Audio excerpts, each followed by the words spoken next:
Alright, ladies and gentlemen, this is Total Extreme Wrestling WWE 2020. It's a brand new mod that we are doing. We are on the road to WrestleMania, and the plan is to book WrestleMania. So, let's get on into it. So, we're going to take the current WWE roster, both from Raw and SmackDown, how it is, how both rosters look right now, and we're going to book WrestleMania. We're also going to book the Royal Rumble and the pay-per-views after that as well, which will be the Elimination Chamber and Fastlane. So we have Raw, Main Event, and SmackDown we're going to book every single week. Monday Night Raw, 3 hours in length. We're going to probably adjust that a little bit so we don't have to book as long, because booking a 3-hour Raw, well, watching 3 hours of Raw is tough enough, but booking 3 hours of Raw is even tougher. So we are going to adjust that a little bit down to 2.5 hours. But yeah, so we're going to book WWE as it is, with the roster as is, with only probably one little change here or there. And we are going to try and see how WrestleMania would look through my eyes. And then, of course, when WrestleMania gets there in real life, we can compare the two and see which one you would have liked better, I suppose. But I'm excited for this. It's been a while since I've been doing some stream, been a while since I played some TW, so it's something for me to get back into the TW, and something for me to get back in and book in again and get my mind working again, because I haven't really watched too much of wrestling as of late in terms of WWE. I've been watching AEW, but I haven't really watched a lot of WWE as of late, so my knowledge of some of the product is not there. So I'm kind of going into this playthrough with a fresh perspective, something that as someone who hasn't really watched as of late and kind of not really know what's going on. So I might go in a few different directions as to what would actually happen in real life. So that might be cool, but also maybe not realistic at the same time, but we'll see. I'll try my best. The storylines we've got going on, we're trying to recap basically all the storylines that are going on right now in current WWE, and we're going to try and replicate them, but also eventually morph into some of our own storylines. For example, at the Royal Rumble, Brock Lesnar and Drew McIntyre is the match we're going to probably do for the championship there, even though I know that's not going to happen in real life, but we're going to turn McIntyre babyface and go in that direction. But for the most part, you'll see all the storylines, basically what you're going to see on current TV. Even Lashley, Lana and Rusev, we're going to do it. We're not going to have another wedding, but we're going to try and see where the storyline's going to go, and maybe end it ASAP. And then on the SmackDown side of things as well, I get the same type of stuff there as well. But it's going to be all about the Royal Rumble and trying to make sure the Royal Rumble is as good as it possibly can be. I have no idea who I want to win either Royal Rumble match. I have no idea what any match I want to do at WrestleMania. None at all. But we're going to try and figure it all out as we go along. I'm going to book Raw, SmackDown week to week. I'm going to try and figure all the rest out in between. But with that being said, let's pretty much jump straight into it. For the main eventers, there's a few things about this mod that I don't like. Obviously, some of the popularities I don't agree with, but for the most part, it's all pretty good, or relatively accurate, so it's not too bad. But obviously, there's a few things here and there that you'll notice along the way that aren't quite right. But we don't have a lot of time in the mod, so it's probably a 3 months save. So we don't have a lot of time to kind of say, hey, let's resurrect EC3's career and get him going again. We don't have a lot of time to really get somebody over who's not already there. So you kind of have to rely on the popularities as are and really work with what you got, because it's difficult to take someone from 40 popularity to 70 popularity within 3 months. John Morrison, he is on the roster. We have signed him. He is there. So we have him available to use straight away. And the other guy we're probably going to bring in is Edge. Now, there's a lot of rumors that he's going to come in and work. Potentially the Royal Rumble, he's going to make a comeback. He keeps saying it's not going to happen, but we keep hearing so many rumors. I'm going to pretend that it does happen, and we're going to have Edge for the road to WrestleMania. So we'll see what we could possibly do with Edge on the road to WrestleMania.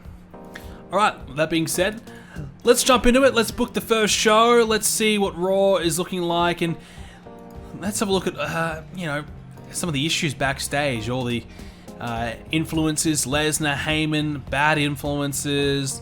But for the most part, everyone's kind of a positive influence. So it's a good locker room. Relationships are all pretty good. Nobody hates each other, which is surprising. I mean, I guess that's a bit of a representation of what WWE right now, it looks like it's pretty buddy-buddy. There's not many, there's no Shawn Michaels in the backstage or Hulk Hogan's in the backstage trying to, ruin the locker rooms. Only Nakamura and Lesnar have tension between the two, so I'm not sure why that's a thing, but there you go. Venue, so we're looking at around, 13,000 fans wherever we go. 12,000 if we don't use our figurehead. And our figurehead is John Cena. Still John Cena, which is a surprise. You would have thought Roman Reigns would probably be the figurehead, but still it is John Cena who, in this mod, is a main eventer, but in reality is probably an occasional wrestler. But I think contractually we can't change his push. Yeah, we can't. So we have to keep him as a main event guy, but obviously filming movies and being away all the time, he's not going to be featured too much. But Road to WrestleMania, that's probably the time where Cena would come back and do a match, so perhaps we'll see him in this save. So let's start booking the first show. Let's see it. Monday Night Raw. First segment, Rusev, Liv Morgan, Lana and Lashley are out there as Liv Morgan explains her affair with Lana in more detail, as Lana comes out to try and deny it all, saying that it never happened. But Liv Morgan's got quite a few details, so it seems like it maybe did. Liv Morgan was very underwhelming.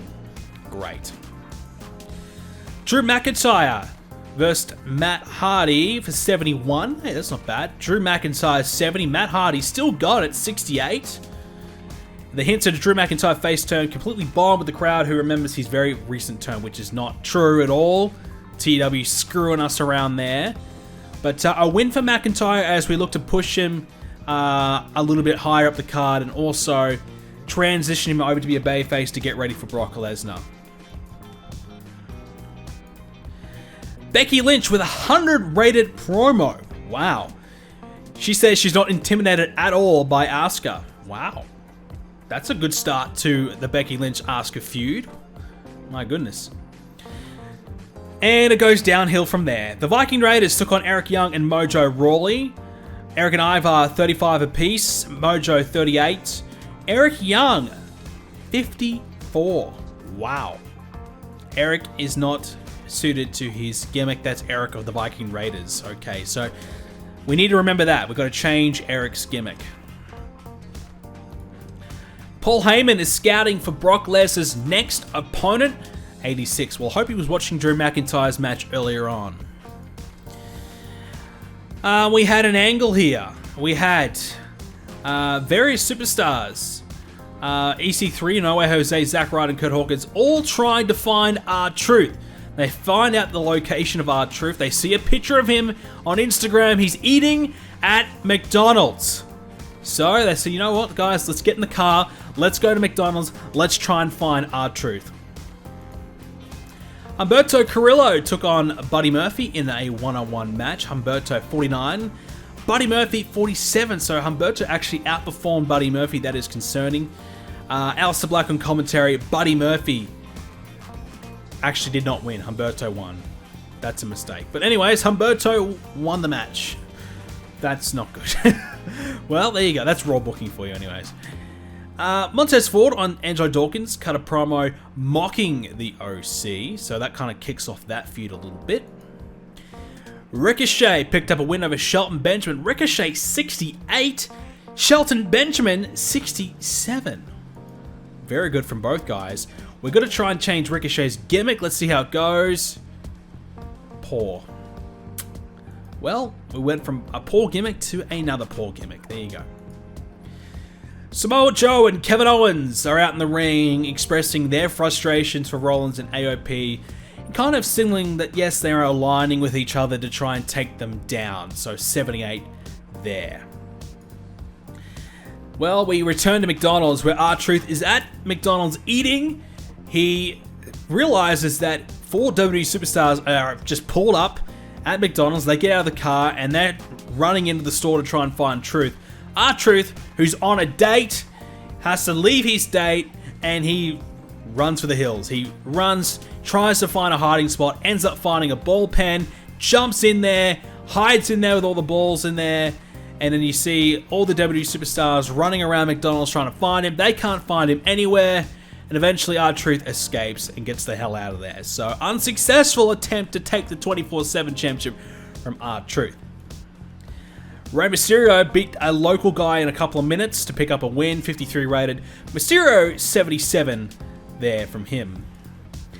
AJ Styles is furious that Randy Orton faked an injury last week and attacked him with the RKO. So kind of starting off that storyline a little bit more there. And our main event was Randy Orton versus Carl Anderson for 76. Randy Orton 87, Carl Anderson 56. Randy's apparently not suited to his gimmick. Can't believe that. But it improves the storyline, and overall, pretty good match. 76 will take that. And our last segment of the show was actually quite successful. Randy Orton was getting beaten down by the OC when the Street Profits ran in for the save, saving the day, and setting up probably a 6-man tag team match on the next episode of Raw. And overall, an 83... How? 83 rated show to start off the year. I have no idea how that happened. I guess a good segment to end the show, a good Becky Lynch promo, a decent main event. Alright, 83 it is. 83 rated show to start things off, 13,000 attendance. I'll take it. So let's have a look at Monday Night Raw. That's the wrong one. Let's have a look at Raw. So overall, 13,000 attendance. I thought it was a 20.47 rating, not bad. Oh, BWM is back in town. He's now hit the 12 months, the 1 full year.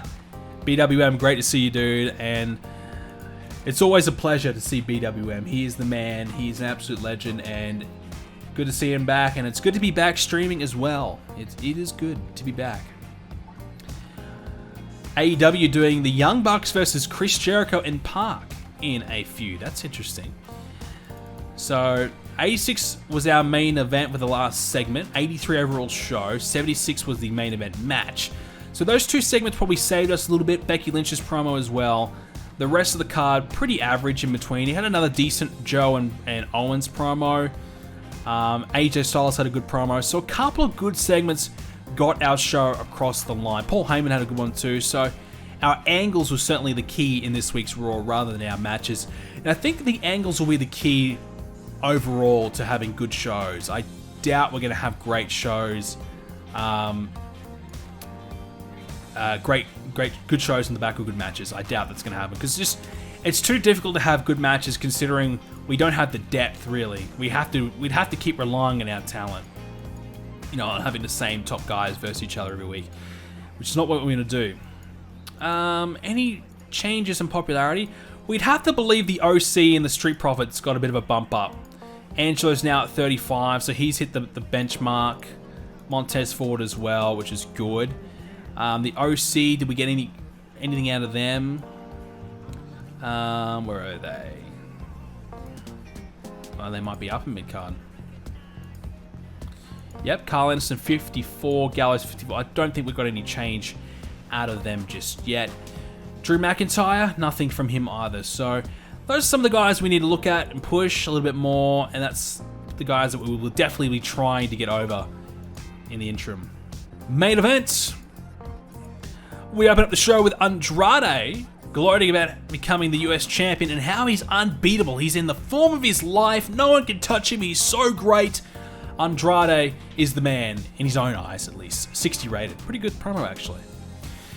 Chelsea Green gets an opportunity to be on main event, taking on Nikki Cross in a terrible match, but 23 overall. Nikki Cross 21, Chelsea Green 21, Nikki Cross 24, and Nikki is not suited to her gimmick, so I'll have to try and change her gimmick as well. R-Truth attempts to book a flight to Australia to get the hell out of the country because everyone keeps chasing him. He can't even go to McDonald's without someone trying to hunt him down for that 24/7 championship. He wants to leave the US, get the hell out of there, but he is denied. He tries to go book a flight, but he's been told he is banned from leaving the country by WWE. 54 rated. Shorty G took on Drew Gulak and picked up the win for 52. Shorty G 57. It's pretty good actually. Drew Gulak 40. Not bad either. Bobby Lashley and Lana are backstage arguing all over their issues with Rusev and Liv Morgan. They've had their problems with Rusev, and now Liv Morgan's entering the situation, and eventually it's just taken their toll on the happy couple. They're just not in a good place right now. 61. Hawkins and Ryder took on the B team in a battle of the job teams, and Hawkins and Ryder actually picked up the win. 49. Zach 49, Kurt Hawkins 42, Dallas 40, Curtis Axel, the MVP of the match, with 53. There you go. Elias, this is good, plays a song before his match and announces that he will enter the Royal Rumble for 73. Very good, Elias. I like that. And he had the main event match with Eric Young for 55. Elias, 59 in the ring. Really off his game. Yeah, he was. Eric Young proving to be a handy worker. 52. I think he's going to be the guy, my go-to guy to lose to a top guy at the moment. 52 performances is good. He's my go-to guy now. My go-to jobber. And it gives us a 58 overall show for main event. And at 58, that's probably generous for what I just produced. SmackDown, let's take a look at the results. Miz TV are out there. They discuss The Fiend, Miz and Daniel Bryan, and they're talking about Bray Wyatt and their issues with him. But the Revival interrupts, challenge them to a match because they're sick of hearing them talk, sick of them complaining, and they want to get in there and fight. Daniel Bryan invented a new catchphrase that will boost his mic skills. Very, very good. Good start for Bryan, I suppose. The Revival just don't have the popularity to hang in there with The Miz and Daniel Bryan, unfortunately, but I really want to get the Revival a little bit more popularity. They're far too low, we've got to get it up there, so this is my way of trying to get them a bit of a push. Mustafa Ali took on Robert Roode for 69. Robert Roode, 69. Wow. Talk about a guy who should be getting pushed. Ali picked up the win for 64. So Ali's got 60 pop, Roode's got, I think, 50. And Robert Roode pulled out a 69 performance. Yeah, okay. Why is Robert Roode not a main event guy? I don't know. I don't get it. I just don't know. 69 match. Otis is backstage with Mandy Rose. Sonya Deville and Tucker are there as well. And, Otis decides to buy Mandy Rose some flowers. He buys her daisies and gives them to Mandy Rose. She takes one look at them and she's absolutely furious because obviously her favorite flower is roses.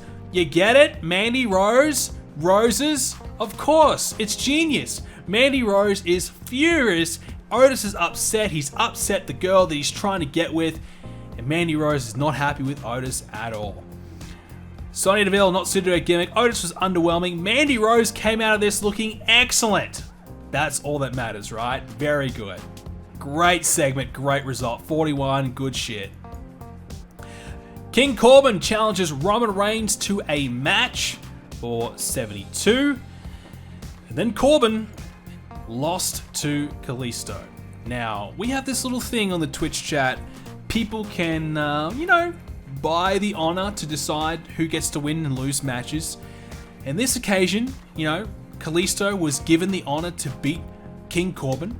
So we had to find a way to make that happen. Kalisto won with King Corbin getting counted out while he was fighting Roman Reigns ringside. So Kalisto 55, Corbin 59.